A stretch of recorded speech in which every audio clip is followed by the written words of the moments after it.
Hello friends, जय श्री कृष्ण। प्रकरण number 7 નો છેલ્લો મુદ્દો અંકુશ પ્રક્રિયાના તબક્કાઓ। જેમ આપણે સંચારનું પ્રથમ કાર્ય આયોજનના તબક્કાનો અભ્યાસ કર્યો, તેમ આજે આપણે અંકુશ પ્રક્રિયાના તબક્કાનો અભ્યાસ કરવાનો। તમને ખબર છે, તબક્કા પ્રક્રિયા વિધિ એ લાઈન સર જ આવે, એ આડાઅવળી ચાલે નહીં, એક પછી એક સ્ટેપ જ આવે। કેમ, એના કારણો પણ મેં તમને આયોજનની પ્રક્રિયા ચલાવી ત્યારે કહ્યા હતા। તો જોઈએ અંકુશ એ શું છે, તો ધ્યાન રાખજો, અંકુશ એ સર્વવ્યાપી છે, દરેક ધંધાકીય એકમો હોવું જોઈએ, છે જ, સતત પ્રક્રિયા છે। દરેક ધંધાકીય એકમની એક ખાસ વિશેષતા એ છે કે બધા એકમો એક સરખી પદ્ધતિએ ન ચાલે। દરેક ધંધાકીય એકમમાં તેની કાર્ય કરવાની શૈલી અલગ અલગ પ્રકારની હોય છે, ધ્યાન રાખજો, એક સરખી હોઈ શકે નહીં। છતાં અંકુશ રાખવાની પ્રક્રિયાના તબક્કા તો બધા માટે કેવા છે? સરખા જ છે, પણ દરેકના લક્ષ્યાંકો કેવા હોય છે? અલગ। ઉત્પાદન લક્ષ્યાંક, નફાનો લક્ષ્યાંક દરેકના અલગ અલગ હોય છે। તો કેટલાક તબક્કા સામાન્ય રીતે દરેક ધંધાકીય એકમમાં જોવા મળે છે, જેનો આજે આપણે અભ્યાસ કરીશું। સૌ પહેલાં એના પહેલાં હું થોડી ઘણી એની ચર્ચા કરી લઉં। તો તબક્કા એ એવા પ્રકારના છે, સૌથી પહેલાં તમે જે વસ્તુનું ઉત્પાદન કરવા માગો છો તેનો લક્ષ્યાંક નક્કી કરવો જોઈએ। ત્યાર પછી એ બધી જ માહિતી ક્યાંથી ભેગી કરીશું એ નક્કી કરવું જોઈએ। કામગીરી રીતે કેવી રીતે કરવામાં આવશે તેનું મૂલ્યાંકન કરવામાં આવશે। મૂલ્યાંકન થઈ ગયા પછી જે લક્ષ્યાંકો નક્કી કર્યા છે અને મૂલ્યાંકન કર્યું છે, બંને સાથે આપણે સરખામણી કરીશું, અને એમાં જો કોઈ તફાવત આવે તો એમાં સુધારલક્ષી પગલાં ભરવામાં આવે। તો આ એના તબક્કા છે। તો એનો મુદ્દો ધોરણોની સ્થાપના, લક્ષ્યાંકો નક્કી કરવા, બીજું માહિતી સંપાદન, માહિતી ભેગી કરવી, ત્રીજું કામગીરીનું માપન, એટલે જે કામગીરી થાય છે તેનું મૂલ્યાંકન કરવામાં આવે, ચોથું થયેલ કામગીરીના લક્ષ્યાંકો સાથે સરખામણી, એટલે થયેલ કામગીરીની સ્થાપિત ધોરણો સાથે સરખામણી કરવામાં આવે, અને પાંચમા નંબરે આવે સુધારલક્ષી પગલાં। જો કોઈ તફાવત આવે તો તેમાં સુધારલક્ષી પગલાં ભરવાના હોય। તો જોઈએ પહેલો મુદ્દો ધોરણોની સ્થાપના। ધંધાકીય એકમની શરૂઆત થાય ત્યારે ધોરણોની સ્થાપના થાય છે। એટલે ધોરણો કે પ્રમાણો એક શું છે? માપદંડ બતાવે છે કે હા, આટલા લક્ષ્યાંકો છે, 10,000નું ઉત્પાદન થાય, જેની સાથે થયેલ કામગીરીને સરખાવી તેનું મૂલ્યાંકન કરવામાં આવે છે। આ અંકુશનો આધાર શું છે કે પહેલાં જે નક્કી કરેલા ધોરણો છે એ ધોરણો મુજબ કાર્ય થાય છે કે નહીં તે જોવાનું। જો ધોરણો મુજબ કાર્ય ન થાય તો તેના સુધારલક્ષી પગલાં ભરવાના। ધોરણો પછી સંખ્યાત્મક કે ગુણાત્મક ગમે તે હોઈ શકે છે, ધ્યાન રાખજો। જે ધોરણો નક્કી કરવામાં આવે છે તો જે પાર પાડી શકે, જે સમજી શકે તેવા હોય તે માટે જ નક્કી કરવામાં આવે।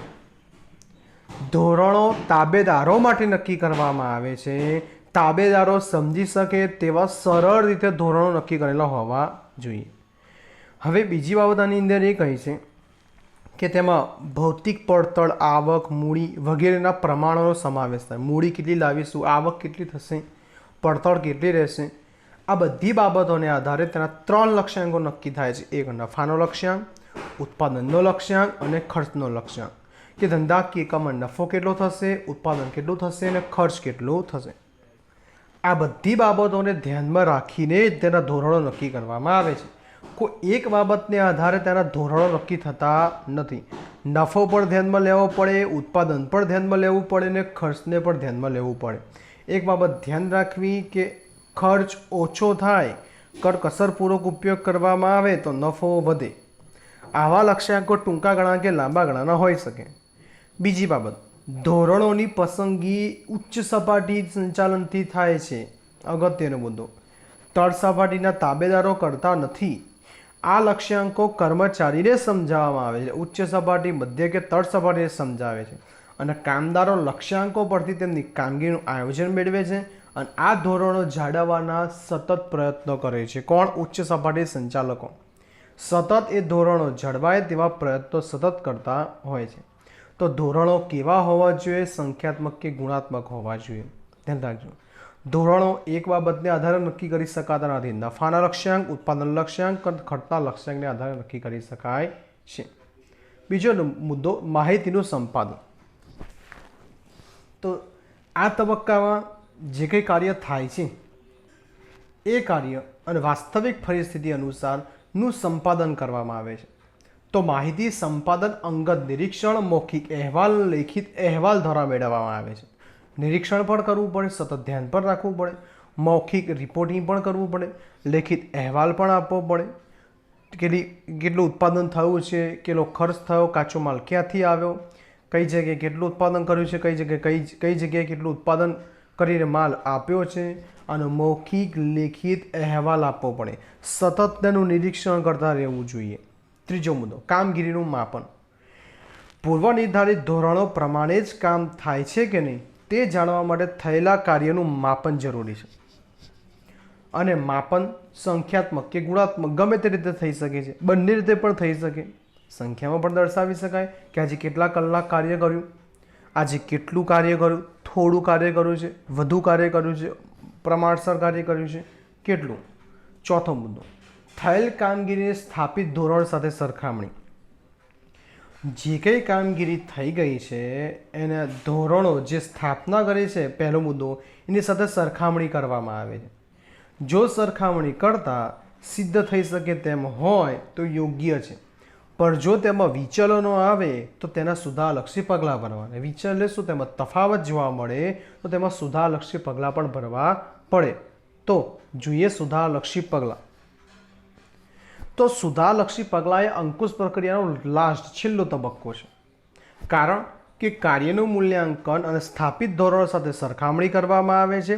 સરખામણી કરતાં જો તફાવત જણાય, વિચલન જણાય તો તેને દૂર કરવા માટે સુધારલક્ષી પગલાં ભરવામાં આવે છે.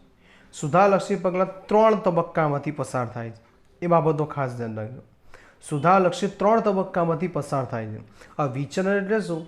તો અપેક્ષિત પરિણામ અને પ્રાપ્ત કરેલા પરિણામ વચ્ચેના તફાવતને વિચલન કહેવાય. અપેક્ષિત પરિણામ અને પ્રાપ્ત કરેલા પરિણામ વચ્ચેના તફાવતને શું કહેવાય? વિચલન.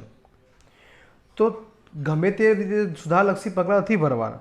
તમે વિચારો, તમારા ફર્સ્ટ એક્ઝામમાં 70% આવ્યા છે, તમારે જોઈએ છે 90%, તો તમે બીજી પરીક્ષામાં કેવા પગલાં ભરશો, કેવા ધોરણો સ્થાપશો, તમે 90% લાવી શકશો?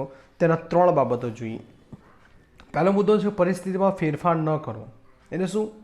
જે ધોરણો સ્થપાયા છે એની સરખામણી પણ કરતાં જો વિચલન સામાન્ય જણાય તો તેમાં કોઈ જ પ્રકારના ફેરફાર કરવાની તેને સ્વીકારાય. એટલે શું?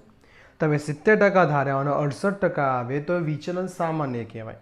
પણ જો તમે 70% ધાર્યા હોય અને 50% આવે તો તેમાં ફેરફાર કરવા પડે. ધંધા એકમમાં પણ આવું બને. તમે જે ધોરણો સ્થાપ્યા હોય એ ધોરણોમાં વિચલન સામાન્ય આવે તો સ્વીકાર્ય છે, પણ જો સામાન્ય ન આવે તો તેમાં સુધારલક્ષી પગલાં ભરવા. એટલે પહેલો મુદ્દો છે પરિસ્થિતિમાં ફેરફાર ન કરવો. બીજો, પરિસ્થિતિમાં ફેરફાર કરી વિચલનો દૂર કરવા. કેટલી વાર એવું પણ બને છે કે સ્થાપિત ધોરણો અને પ્રાપ્ત કરેલા પરિણામો બંને વચ્ચે મોટો તફાવત હોય તો વિચલન ઉદ્ભવવાના કારણો તપાસી તે દૂર કરવા જરૂરી સુધારલક્ષી પગલાં જરૂરી છે. કેમ? કારણ કે મેં નક્કી કર્યું 90% આવશે પણ આવ્યા 60%. સ્થાપિત ધોરણ 90%ના છે, વાસ્તવિક ધોરણો 60%. બંને વચ્ચે તફાવત કેવો છે? મોટો છે. એ તફાવત ઉદ્ભવવાના કારણો શું છે? તો હું સતત અભ્યાસ નહોતો કરતો, હું અવારનવાર ટાઈમપાસ વધારે કરતો હતો, મોબાઈલનો વધારે ઉપયોગ, અનેક મર્યાદાઓ. એ મર્યાદા જાણીને તેને દૂર કરવા પ્રયત્ન કરો, સુધારલક્ષી પગલાં ભરો ઝડપથી. એ જ કાર્ય તમે 90% સુધી પહોંચી શકો છો. ત્રીજો મુદ્દો, ધોરણોમાં ફેરફાર કરી નવા ધોરણો સ્થાપવા. કેટલીક વાર એવું બને છે કે નક્કી કર્યા છે ધોરણો 70%, પણ હું કેપેબલ છું 85% લાવવા માટે. તો આવે છે તો ધોરણોમાં ફેરફાર કરી ઊંચા ધોરણો સ્થાપવા. કેટલીક વાર ધોરણો નક્કી કર્યા 85%, પણ હું કેપેબલ છું 60%, તો ધોરણો નીચા નક્કી કરવા જોઈએ. એવું ધંધાકીય કામ બને છે. સ્થાપિત ધોરણો સતતપણે સિદ્ધ થઈ શકતા ન હોય તેનો અર્થ એ થાય છે કે સ્થાપિત ધોરણો ઊંચા છે, તેમાં ફેરફાર કરવો જરૂરી બને છે. જો તેમાં કોઈ ફેરફાર કરવામાં ન આવે તો સિદ્ધ થઈ શકતા નથી. તો આવા સંજોગોમાં શું, સ્થાપિત ધોરણમાં જરૂરી ફેરફાર કરી નવા ધોરણો સ્થાપવા. કેટલીક વાર સ્થાપિત ધોરણો વધુ સારા પરિણામ આપે તો ધોરણો સુધારીને ઊંચા ધોરણોની સ્થાપના પણ કરવામાં આવે. ત્યાં એક્ઝામ્પલ 5000 નંગનું ઉત્પાદન થઈ શકે એમ છે, કર્મચારીઓ કરી શકે એમ છે 5000 નંગનું, પણ એ કરતા હોય 3000 તો હવે તો એ સુધારલક્ષી પગલાં ભરવા પડે. પણ ખરેખર 3000 નંગનું જ ઉત્પાદન થાય છે, 5000નું થઈ શકતું નથી, ધોરણો નીચા લાવવા પડે. પણ 7000 નંગનું ઉત્પાદન કરી શકે એમ છે તો ધોરણો ઊંચા લઈ જવા પડે.